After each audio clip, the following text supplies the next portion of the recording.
అందరికీ నమస్కారం. మీ శ్రీనివాస్ చెప్పే కథలకు మీ అందరికీ స్వాగతం. ఇప్పుడు మనం వినబోయే సీరియల్ ఆలోచించు 12వ భాగం. రచన మాలతీ చందూర్ గారు. నర్సు వచ్చి లోపలికి వెళ్ళమంది. సుజాత 5 నిమిషాల్లో వెళ్తామంటూ బదులు చెప్పి మళ్ళీ అందుకుంది. ఇంటికి వెళ్ళాక చాలా రోజులు ఆలోచించుకున్నాను. ఏం చేశాను, ఏం జరిగింది అని. వీటన్నిటి మధ్య నాకో బాబు పుడతాడని చాలా ఆశగా ఉండేది. నాకు చిన్నప్పటి నుంచి పిల్లలంటే చాలా ఇష్టం. అందరూ ఫ్యామిలీ ప్లానింగ్ అంటూ ఉంటే నేను 6 కంటాను అంటూ ఉండేదాన్ని. సుజాత గొంతు బొంగురుపోయింది. భగవాన్ అనుకుంది తను. ఎప్పుడూ భగవంతుని పేరు తలవని తను భగవంతుని తలుచుకుంటోంది. చుట్టూ ఊదా రంగుగా ఉంది. ఆకాశం ఎరుపు నుంచి బూడిద వర్ణంలోకి మారుతోంది. అన్ని రూమ్స్లో లైట్లు వెలిగాయి. తామిద్దరూ ఇంకా కారిడార్లోనే కూర్చొని ఉన్నారు. పేషెంట్లు చాలామంది రూమ్స్లోకి వెళ్ళిపోయారు. ఆ తర్వాత ఆయన జపాన్ వెళ్ళాక మా అంకుల్ వచ్చినప్పుడు అన్నాడు చాలా హేళనగా, నాకింకా పిల్లలు పుట్టరని, ఆయన్ని నేను ఏ విధంగానూ పట్టుకోలేనని. ఆ రాత్రి మరి తట్టుకోలేకపోయాను. ఇంతమందికి ఇన్ని కష్టాలు కలిగించి చివరికి నేను బావుకుంది ఏమిటి, నాకేం మిగిలింది? అందుకని తను పూర్తి చేయనివ్వలేదు. చేయి పట్టుకుని లేవ తీసుకుని గదిలోకి తీసుకెళ్ళింది. ఇంత ఆలోచించగలది, ఇంత సున్నితమైన మనసు కలిగింది అయిన సుజాత ఎందుకు ఇలా తప్పటడుగు వేసింది? చదువుకుంది, అందం ఉంది, వివేకముంది. ఇన్ని ఉండి తన ఈడుకు సరిపోయిన వాణ్ణి భర్తగా ఎన్నుకోక పిల్లల తండ్రి అయిన ఇతన్ని ఎలా చేసుకుంది? అటువంటి తొందరపాటు పని ఎలా చేసింది? తనకు అడగాలంటే సంకోచంగానూ బిడియంగానూ ఉండేది. ఎంత చనువుగా ఉన్నా ఈ విషయం అడగలేకపోయేది. ఒక రోజున మాటల్లో సుజాత అంది, నేను మీ ఆఫీస్లో స్టెనోగా ఏడాది, ఈయనకి పిఏగా ఏడాది పనిచేశాను. మీకు తెలుసా? నేను మిమ్మల్ని 2-3 సార్లు చూశాను. అప్పట్లో మీరు చాలా సైలెంట్గా ఉండేవారంటే రిజర్వ్డ్ అని అనుకునేదాన్ని. ఇప్పుడు కాదా అంది నవ్వుతూ తను. అది గర్వం కాదు, మీకు సహజంగా ఉన్న కాన్ఫిడెన్స్. తర్వాత నేను 2 ఏళ్ల పాటు ఆయన ఆఫీస్లో పనిచేశాను. పిఏగా చేరాక నాకు చనువైంది. అలా అవటానికి నేనే కారణం అనుకుంటా. తను తెల్లబోయి చూసింది. సుజాత అడ్వాన్స్ చేసి ముందుకు దూసుకుపోగలదా? ఆ పిల్లలో అటువంటి చీప్నెస్ లేదు. మా ఇంటి పరిస్థితులు మీలాంటి వాళ్ళు ఊహించుకోలేరు. అసలు ఇటువంటి కుటుంబాలు ఉంటాయని, మనుషులు ఇంత కింద స్థితిలో ఉంటారని మీకు అర్థం కాదు. ఆర్థికంగానా? అదైతే పే చేయలేదు. డబ్బు లేకపోతే కష్టపడి సంపాదించవచ్చు. అది కాదు, మా ఇంట్లో డబ్బుకు విలువ లేదు. డబ్బు కావాలి, కానీ అది కాదు ముఖ్యం. మీకు చెప్పానే మా అంకులని, ఆ రాస్కెల్, వాడు అన్ని అనర్థాలకు మూలం. ఆ రోగ్ వల్లనే నేను ఇలా అయిపోయాను. మళ్ళీ ఆగిపోయింది. కళ్ళు తుడుచుకుని చెప్పడం మొదలెట్టింది. నాకు చదువు, అందం, తెలివి అన్నీ ఉన్నాయి. నాకేం తక్కువ అని చాలామంది అనుకుంటారు. కానీ అన్నిటికంటే ముఖ్యమైన రక్షణ ఎక్కువ, రక్షణ తక్కువ. మా అమ్మ మా నాన్నని చిన్నప్పుడే వదిలేసి వచ్చింది. మా నాన్న మా అమ్మని చాలా బాధలు పెట్టేవాడట. మా అమ్మ చాలా చక్కగా ఉంటుంది, అందులో అబద్ధం లేదు. మా నాన్న కొట్టడం, తిట్టడం ఎంత నిజమో నాకు తెలియదు. నా చిన్నప్పుడు మా అమ్మ మద్రాసు వచ్చి చాలా కష్టపడింది. చదువు లేకపోవటం చేత బైండింగ్ నేర్చుకుని ఇక్కడ కష్టపడి నన్ను పోషించేది. నాకు తెలివి తెలిసినప్పటి నుంచి ఈ అంకుల్ మా ఇంట్లోనే ఉండేవాడు. నాకు క్రమంగా, అంటే పెద్దయిన కొద్దీ తెలిసింది ఏమిటంటే ఈ అంకుల్ మమ్మల్ని పోషిస్తున్నాడు. మా అమ్మ చేసే ఆ ఉద్యోగం పై పేరుకు తప్ప నిజానికి ఇంటి భారం అంతా ఇతనే మోస్తున్నాడు అని. తను BA ఫస్ట్ ఇయర్ చదువుతున్నప్పుడు మా అక్క మా ఇంటికి చేరుకుంది. అంతక్రితం మాకు మా బంధువులకి రాకపోకలు లేవు. మా అమ్మ లేచి వచ్చిందని ఎవరూ మా ఇంటికి వచ్చేవారు కాదు. మా అక్కకి మామయ్య వాళ్ళు పెళ్లి చేశారట. ఆ పెళ్ళికి మేం కూడా వెళ్ళలేదు. మా అక్క భర్త పోయాక అక్కడ ఏమీ లేకపోవడంతో పుట్టింటికి చేరుకుంది. పుట్టిల్లు అంటే మా ఇల్లే. పుట్టింటికి వచ్చిన మా అక్క జీవనోపాధి కోసం చదువుకోలేదు, ఉద్యోగంలో చేరలేదు. ఆమెను కూడా మా అంకుల్ ఉద్ధరించడం మొదలెట్టాడు. మీకు అర్థమవుతుందా నేను ఎక్కడి నుంచి పారిపోయి వచ్చానో? అక్కడుంటే ఏమైపోయి ఉండేదాన్నో? ఉద్యోగం చేసుకుంటున్నావుగా? ఉద్యోగం ఉంది, డబ్బు ఉంది, కానీ ఆడదాన్ని. రాత్రి అయితే ఇంటికి వెళ్ళాలి. ఆ ఇంట్లో నోరు లేని నిస్సహాయులైన 2 ఆడవాళ్ళు, వావి వరసలు లేని ఒక మగవాడును. అటువంటి చోట నాకు రక్షణ ఎలా ఉంటుంది చెప్పండి? ఆ రోజున స్వామీజీ అన్నారు, ఆ అమ్మాయి ఏ ఒత్తిడికి లోనై ఈ పని చేసిందో, ఎటువంటి పరిస్థితుల వల్ల ఈ పని చేసుంటుందో ఆలోచించి తెలుసుకో అని. కానీ తన హృదయ కవాటాలు మూసుకుపోయాయి. ఏమిటి ఆలోచిస్తున్నారు అడిగింది సుజాత. నీ గురించి కొన్ని వందల మైళ్ళ దూరంలో ఉన్న స్వామీజీ గ్రహించుకోగలిగారు. పక్కనున్న నాలాంటి వాళ్ళం సానుభూతి చూపలేకపోయాం. ఏ హాస్టల్లో అన్నా ఉండకూడదా, ఇంట్లోనే ఎందుకు ఉండాలి అని మీకు సందేహంగా ఉంది కదూ. అది ప్రయత్నించాను. మా అంకుల్ ఒక విచిత్రమైన మనిషి. ఏ విషయంలోనూ తొందరపడ్డు. తనకు కావలసిన దానికోసం కాచుకుని ఉండి అదను చూసి తన పంజాతో అందుకోగలడు. అతను పైకి తొణకడు. నా మీద అతనికి దురభిప్రాయం లేదు.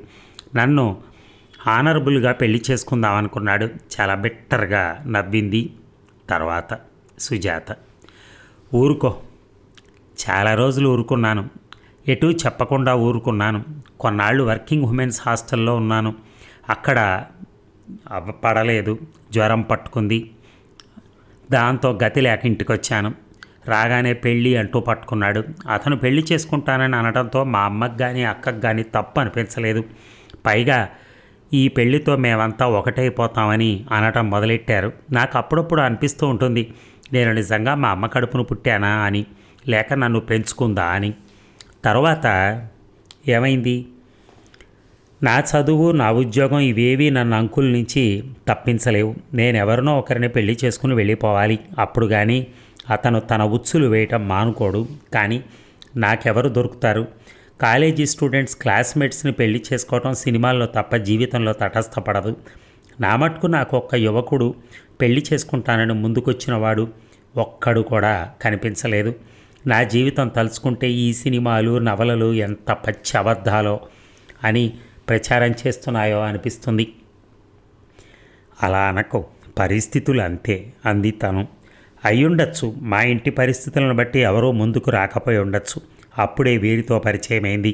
ఒక విషయం, మా అంకుల్ని తప్పించుకునేందుకు వీరిని పావుగా వాడుకున్నాను అనుకోకండి. నాకంత శక్తి లేదు.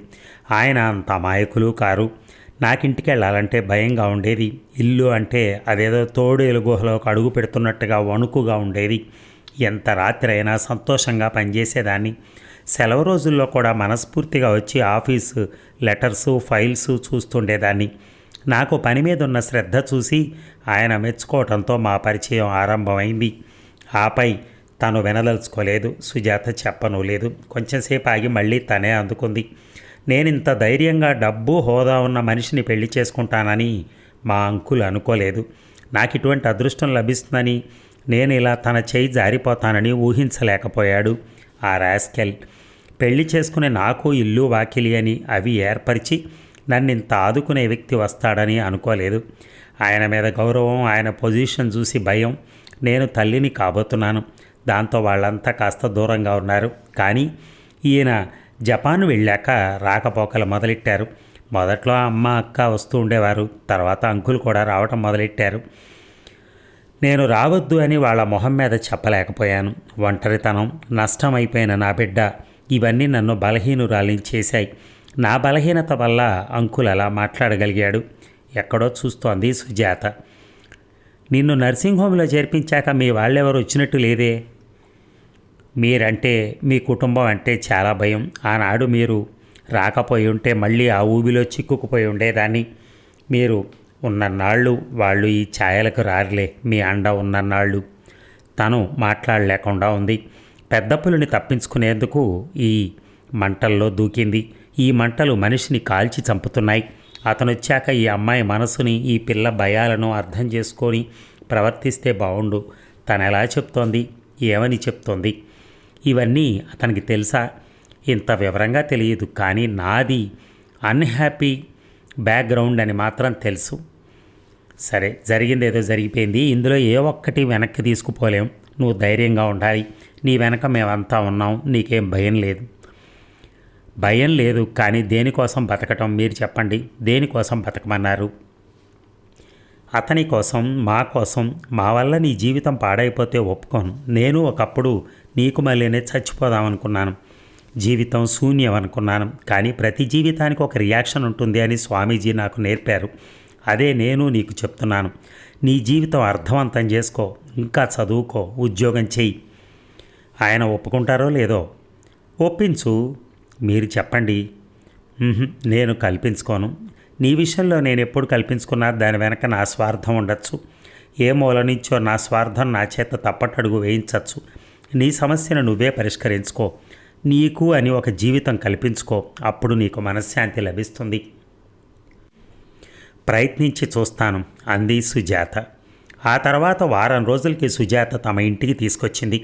మొదట్లో సుజాత తమ ఇంటికి రానంది, తన ఇంటికే వెళ్ళిపోతానంది. కానీ తను ఒప్పుకోలేదు. అతను వచ్చేదాకా వెళ్ళనివ్వను అంది. సుజాతని ఇంటికి తీసుకొచ్చాక మళ్ళీ కొత్త సమస్యలు, కొత్త బాధలు. ఆ అమ్మాయిని తమ ఇంటికి తీసుకురావడం సుందరికి, రవికి ఇష్టం లేదు. సుందరి ఆడపిల్ల కాబట్టి కేకలేస్తే ఊరుకుంది. సుజాత ఉన్న ఇంట్లో తను ఉండనని పేచీ పెట్టాడు రవి. అమ్మా, ఇప్పుడే చెప్తున్నాను, నువ్వు ఆవిడని ఇక్కడికి తీసుకొస్తే నేను ఒప్పుకోను. ఏ? నాకు అసహ్యంగా ఉంటుంది. నాన్నగారు చేసిన పనికి ఇప్పుడే అందరూ నవ్వుతున్నారు. పైగా ఇంట్లో కూడా తెచ్చిపెట్టుకోవటం, దట్ ఈజ్ టూ మచ్. నాకు లేనిది నీకెందుకు? నీకు లేకపోవచ్చు, నాకు మట్టుకు ఇలాంటి పనులంటే పరమ అసహ్యం. నువ్వు ప్యూరిటన్ అనుకో, ఏమన్నా అనుకో. నాన్నగారు బయట ఎలా తిరిగినా నాకు సంబంధం లేదు. కానీ మన కాంపౌండ్లోకి ఇలాంటి వాళ్ళు రావటం నేను ఒప్పుకోను. తను ఏం చేయగలిగింది? మీ నాన్నగారు వచ్చేదాకా ఉంటుంది అంది తను ఏమీ జవాబు చెప్పలేక. నాన్నగారు వచ్చాక అసలు కదలదు. ఈవిడ గారు స్లీపింగ్ పిల్స్ తిని ఊరంతటినీ ఒక్కొలిక్కి తెచ్చింది. ఈ విషయం మన ఫ్రెండ్స్ అందరికీ తెలుసు. దానికి దీనికి సంబంధం ఏంటి? రేపు మళ్ళీ ఇలాంటి పని చేసి మన నెత్తిను రుద్దుతుంది. అప్పుడు పోలీసులు మనల్ని పట్టుకుని పోతారు. మంచితనానికి కూడా హద్దు ఉండాలి. ఆవిడ ఇక్కడుంటే నేను ఈ ఇంటిలో ఉండను. ఎక్కడికి వెళ్తావు? హాస్టల్లో చేరిపోతాను. అయితే ఈ నెల హాస్టల్లో ఎవరి గెస్ట్గానన్నా ఉండు అంది. రవి తన వంక నమ్మలేనట్టుగా చూశాడు. చూడు రవి, నువ్వు మగపిల్లవాడివి, ఎక్కడున్నా పర్వాలేదు. అమ్మాయి ఆడది, నిస్సహాయరాలు, చాలా బలహీనంగా ఉంది. ఒక్కరితిని ఉంచడం నాకు ఇష్టం లేదు. మీ నాన్నగారు వచ్చేదాకా మన ఇంట్లో మన గెస్ట్ రూమ్లో ఉంటుంది. నువ్వు పై గెస్ట్ రూమ్లో ఉండు. సాధ్యమైనంత వరకు మీరిద్దరూ తారసపడకుండా చూస్తాను. నీకెందుకు అంత పట్టుదల? ఆవిడ మనకేమవుతుందని అసలు? ఏమీ అవ్వదు. కానీ ఆడపిల్లని అలా ఒంటరిగా వదలటం ఇష్టం లేదు. నువ్వు హాస్టల్లో చేరితే మన ఇంటి గొడవలు మరి కాస్త వీధికి ఎక్కుతాయి. అంతకుమించి మరి ఏమీ ఉండదు. నిదానంగా ఆలోచించు. మీ నాన్నగారిని గురించి కాస్త ఆలోచించు. ఆయనకు కష్టం తోచచ్చు. రవి హాస్టల్లో చేరలేదు. వాడి మకం తను పైకి మార్చింది. సుజాత మరునాడు నర్సింగ్ హోమ్ నుంచి రావడంతో ఈ ఘర్షణ ఆ అమ్మాయికి వినపడలేదు. సుజాతని ఇంటికి తీసుకొచ్చినప్పుడు ఇంట్లో పనివాళ్ళు, ముఖ్యంగా వంట మనిషి తనను వింత జంతువు అన్నట్టు చూసింది. రవి టైంకి ఇంట్లో లేడు. సుందరి తన గది విడిచి బయటికి రాలేదు. ఇంట్లో వాళ్ళు, పనివాళ్ళు ఆ అమ్మాయి పట్ల ఉదాసీనంగా ఉన్నారని ఎవరు నోటితో అనకపోయినా ప్రవర్తనలో తెలుస్తూ ఉండేది. సుందరి ఆ అమ్మాయితో ఒక్క మాట కూడా మాట్లాడేది కాదు. ఇంటికొచ్చిన స్నేహితులు, పరిచయస్తులు హాల్లోంచి లోపలికి రాగానే తొంగి చూస్తూ ఉండేవారు. సుజాత డ్రాయింగ్ రూమ్లో ఉంటే ఎవరు, మీ కజినా అని ఎరగనట్టు ప్రశ్నించేవారు. తను అవును అని క్లుప్తంగా బదులు చెప్పేది. మేడ మీదకి వెళ్ళి కూర్చోవాలంటే రవి, బయట తోటలో అయితే విజిటర్సు, ఎక్కడ తిరగాలన్నా సుజాతకు మొహమాటంగా ఇబ్బందిగా ఉండేది. అందుకనే తను ఆ అమ్మాయిని ఒంటరిగా వదిలి ఎక్కడికి వెళ్ళేది కాదు. ఆ అమ్మాయి తన వెంట రావటానికి మొహమాట పడేది.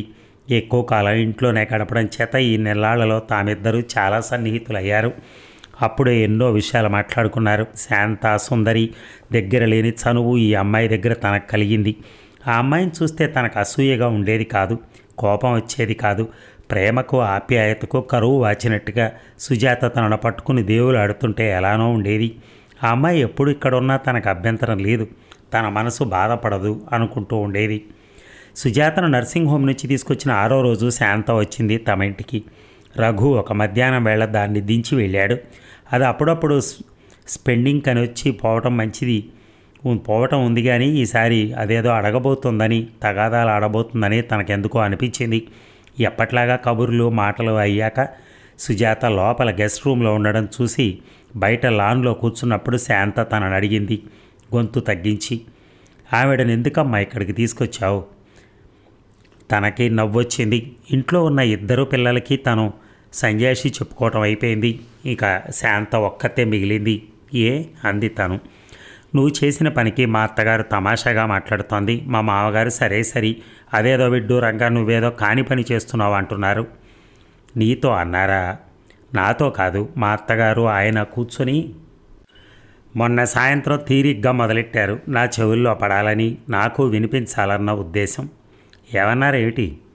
నువ్వు మొదటి నుంచి ఇంతేనట, ఊరంతా ఒక దారి అయితే ఉలిపి కట్టేది ఒక దారి లాంటిది అన్నారు మా మామగారు. దేనికట? నాన్నగారు ఏదో చేశారు, మగవాళ్ళు ఎన్నో చేస్తారట, అది అలా బయటనే వదలాలట, అంతేగాని ఇంట్లో తెచ్చిపెట్టుకోవటం తప్పట. అంటే ఈ రోజుల్లో ఇద్దరు అంటే నలుగురు నవ్వుతారట. ఏదో ఫ్రెండ్ అని బయట ఉండొచ్చు, కానీ నువ్వు కావాలని అన్నీ నెత్తిన వేసుకోవటం బాగాలేదట. ఎందుకు బాగాలేదు? ఆ అమ్మాయిని మీ నాన్న పెళ్లి చేసుకున్నారని వీళ్ళందరికీ తెలీదా?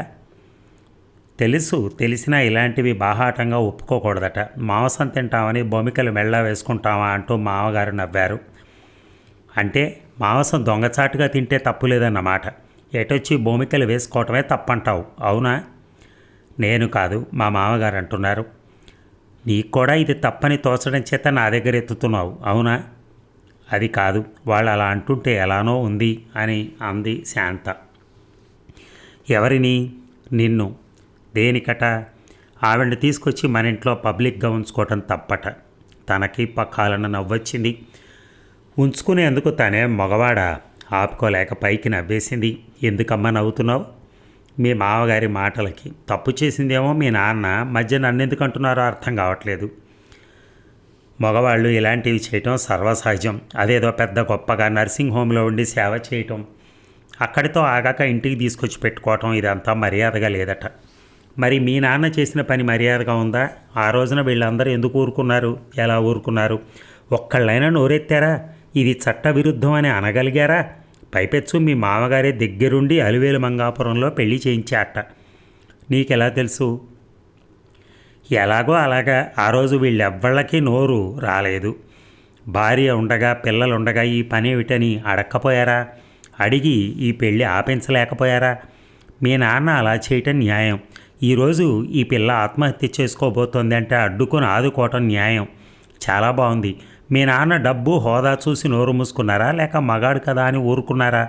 ఆ రోజు నా పక్షం నీ భర్త ఇలాంటి పని చేయటం తప్పని ఒక్కరు ముందుకు అనగలిగారా? ఒక్కరు ఓదార్చారా? నాలో నేను కుళ్ళి కుళ్ళి ఏడ్చినప్పుడు ఈ మామగారు ఏమయ్యారే? ఏమయ్యా ఇలాంటి పని తగునా? నువ్వేం చేస్తున్నావు అని మందలించారట ఎవరైనా? అది కాదు. ఏమిటి కాదు? నోరు లేని ఆ పిల్లని, ఆడదాన్ని అని నన్ను మందలిద్దామనుకుంటున్నారా? ఇది నా ఇల్లు, నా ఇష్టం. నాకు నచ్చింది నేను చేస్తున్నాను. నాకెవరేమనుకున్నా భయం లేదు. నేను మొండిదాన్ని. ఆ మాటే మా మామగారు అన్నారు. నువ్వు అన్నీ తలకిందులుగా ఆలోచిస్తావట. మరో ఆడదైతే ఆ పిల్లని ఇలా నెత్తికెక్కించుకోదట. ఆసుపత్రిలో నిద్రాహారాలు మాని సేవ చేయదట. పోనీ కిందటిసారి అయితే నాన్న కోసం వేచి చేసి ఉండొచ్చు. ఈసారి కూడా ఎందుకు ఇలా చేసావని ఆయన బాధ. ఆయనకు అర్థం కాదులే. ఆయనకే కాదు, చాలామందికి అర్థం కాదు. సుజాతను మీరందరూ ఎందుకు అసహించుకుంటున్నారో, మీ అందరికీ ఆ పిల్ల మీద అంత కక్ష ఎందుకో నాకు అర్థం కావట్లేదు. నాన్నగారిని ఈ వయసులో ఆ పిల్లనే ఎందుకు అనాలి? ఆ తప్పు మీ నాన్నది కాదా? ఆ అసహ్యం మీ నాన్న మీద ఎందుకు కలగకూడదని మీరెవరికైనా చేవ ఉంటే, ఆత్మాభిమానం ఉంటే మీ నాన్నని నిలదీసి అడిగి ఉండేవారు. అసహించుకుని ఉండేవారు. మేము చిన్నవాళ్ళం, అయితే ఇప్పుడు పెద్దవాళ్ళయ్యారా? ఇప్పుడు మటుకు నాకంటే చిన్నదానివి కాదా నువ్వు? శాంత, నీకు నువ్వు ఆలోచించడం నేర్చుకో. నీ మొగుడు మామగారు ఏది చెప్తే అది చిలకలా అప్పచెప్పకు. నాకు అసహ్యంగా ఉంటుంది. నాకు అప్పుడప్పుడు అనిపిస్తూ ఉంటుంది, మీ ముగ్గురు నా కడుపునే పుట్టారా అని. ఎందుకమ్మా అంత నిష్ఠూరంగా మాట్లాడతావు? కాకపోతే తప్పు చేసింది మీ నాన్న. ఆ తప్పుని మీ మామగారు ఆమోదించి హర్షిస్తున్నారు. చచ్చి బతికిన ఆ పిల్లని, ఆ పిల్ల పరిస్థితిని సానుభూతితో చూస్తున్నాను. నన్ను మీ వాళ్ళు విమర్శిస్తూ ఉంటే నువ్వు వాళ్ళని సపోర్ట్ చేస్తున్నావు. నీకు పెద్దవాళ్ళన్న గౌరవం అన్నా ఉండాలి, లేక స్వతహాగా ఆలోచించుకునే వివేకం అన్నా ఉండాలి. ఈ రెండు లేకపోతే నువ్వు మనిషిగా బతకలేవు. అది కాదు, ఏది కాదు. మీ నాన్న చెప్పినట్టు మీరు నీడపట్టు నుండి కష్టం తెలియకుండా గడిచిపోతుంది. అంచేత మీకు ఏ విలువలు లేవు. ఉన్న 4 డోలకల్లాంటివి. నేను ఏం చేస్తున్నానో నాకు తెలుసు. మీ మామగారు నాకు నీతులు బోధించనక్కర్లా. చెప్పదలుచుకున్నవి నాతో సూటిగా చెప్పమను, నేను బదులు చెప్తాను. అమ్మో, నిన్ను చూస్తే ఆయనకి హడల్ అంది శాంత. అది ఒకందుకు మంచిది అని అక్కడతో సంభాషణ తుంచేసింది తను. శుష్క మర్యాదలకి, అసూయలకి, క్రోధాలకి అతీతమైన కొన్ని విలువలు ఉంటాయని వీళ్ళకి ఎప్పుడు తెలుస్తుంది? అతనికి తనపై ఉన్న విశ్వాసం, నమ్మిక ఈ చుట్టూ వాళ్ళకి ఎలా అర్థమవుతుంది? అతనికి తన మీద ఎంత విశ్వాసం లేకపోతే ఆనాడు నర్సింగ్ హోమ్ నుంచి ఫోన్ చేస్తాడు? అతనికి తన పట్ల గల నమ్మిక ఈ పిల్లలకి ఎలా తెలుస్తుంది? మరి ఈ భాగం ముగిద్దామా? ఆఖరి భాగంతో రేపు కలుద్దాం. Thank you.